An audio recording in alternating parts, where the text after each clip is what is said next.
Então, fazendo um breve resumo das ideias até o momento,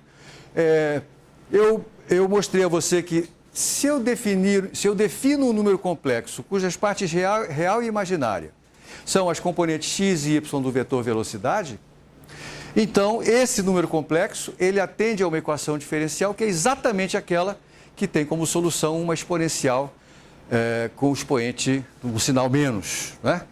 E aí eu escrevi direto qual é a solução. A solução está aqui. Eta de t igual a um eta de zero é elevado a menos i ômega t. Eta de zero é o valor de eta quando o tempo for zero. O que é isso? Significa um complexo cujas componentes são os valores das componentes do vetor velocidade no instante inicial. Legal? Então, por exemplo, poderia ser...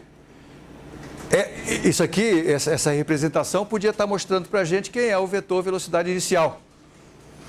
Legal? Então, o meu eta de zero seria o Vx e o Vy, ou teria por parte real e imaginária o Vx e o Vy correspondentes a essa situação. E eles são o quê? V cosseno θ, né? E V seno θ. Não é isso? Então, eu vou escrever aqui o eta de zero. Ele é um complexo que está associado àquela situação inicial. Vamos chamar, então, a situação inicial... a gente já sabe que o módulo do vetor V não vai mudar, né? Então, a gente já descobriu isso, a física já nos mostrou isso. Eu vou mostrar isso de novo já, mas eu posso escrever isso assim, ó. A componente... Isso aqui vai ser sempre o vetor velocidade inicial. A componente... x dele, que na representação do número complexo é a parte real, envolve o cosseno desse ângulo, vamos chamar de θ zero, para indicar que é o ângulo que corresponde à velocidade inicial, mais i seno de θ zero. Se você pega a exponencial de um número complexo, que é definida de forma que a sua expansão de Taylor seja análoga a expansão de Taylor de uma exponencial real. E junta os fatores pares e os fatores ímpares, resulta que a exponencial de um número complexo pode ser escrita como combinação linear de cossenos e senos do seu argumento.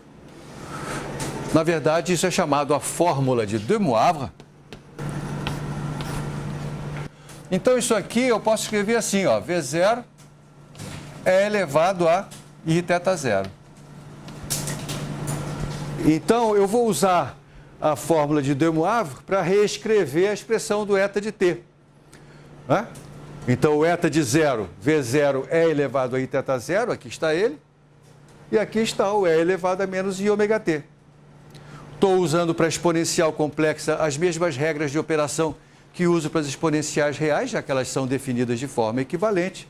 Portanto, esse produto é elevado a i θ menos ômega t.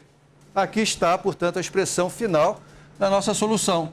Eu sei que eta de t, que é o complexo que representa o vetor velocidade, é um complexo que nunca muda de módulo. Olha o módulo dele aqui, é sempre o mesmo, não é verdade?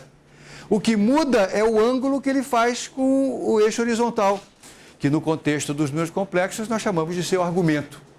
E como é que ele muda? Aqui, ó. Aqui é θ zero, né? Do θ zero eu vou subtrair alguma coisa. Essa alguma coisa é proporcional ao tempo. Então, a partir dessa configuração inicial, eu deixo passar um certo tempo t. Então, ele vai girar de um ângulo que é ômega t com sinal negativo, significando que é o contrário do sentido chamado de positivo. Então, começou aqui, agora ele está aqui, ó.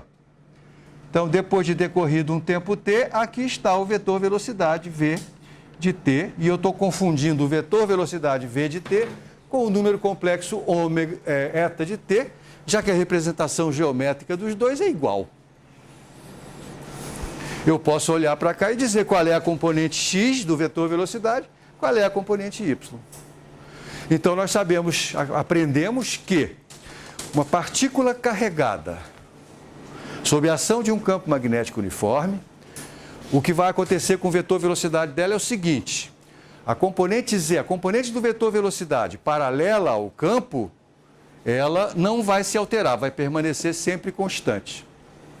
Se eu olho para o movimento dessa partícula da ponta do vetor B, ou seja, eu não estou vendo ela se mover nessa direção, porque eu estou achatando a trajetória dela toda no plano XY, o que eu vejo é que o vetor velocidade nesse plano está andando sobre um círculo.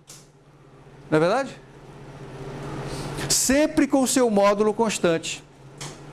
E nós já tínhamos visto na análise física que fizemos da equação de movimento que o vetor aceleração é perpendicular a esse vetor velocidade, o que nos levado à conclusão imediata de que se trata de um movimento circular uniforme neste plano. Ora, eu posso até provar que esse movimento é um movimento circular uniforme se eu integrar o vetor velocidade, né? Ao integrar o vetor velocidade, eu vou obter o vetor posição. Mas fica mais elegante ainda se eu integrar o próprio número complexo eta de t, porque assim como eu montei o complexo eta de t usando as componentes x e y do vetor velocidade, eu posso construir um complexo cujas partes real e imaginária sejam as componentes x e y do vetor posição. Exatamente o mesmo truque que eu usei antes, né? Eu estou esgotando o meu repertório de letras gregas, então eu vou chamar essa aqui de cobrinha de t. Cobrinha de t é Ki de t. Ki de t, estou definindo, é x de t mais y de t. Então vamos obter Ki de t. Como? Integrando eta de t. Moleza?